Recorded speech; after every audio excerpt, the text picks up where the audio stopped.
Yo, some people. So leo content ya leo tukaanza say aje, ushai-date kwa culture ama ushai-date kwa culture ama unaweza date kwa culture, na kama ushai-date unaweza advise msee a date kwa culture. Juu so far nasikia watu wanalia sana, nasema demu wa culture yo sijui nini sijui B, but mi najua deep down kuna love birds kwa culture. Kuna watu wanapendana sana.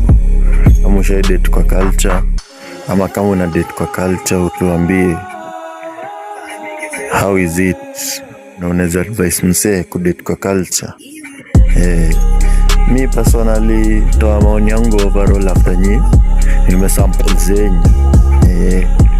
After nisha sample maoni zenyu ndio pia mi nitatoa maoni zangu kuhusu dating kwa culture, matatu culture specifically. Na mjue ni street culture. So maoni hapo ground, tunakam hapo ground, nakam mi ni one man army, nakam hapo ground tujue ni aje. So tokea, hata kama una maoni tokea tuende sampling na mseme route, tunaenda sampling leo ama kesho.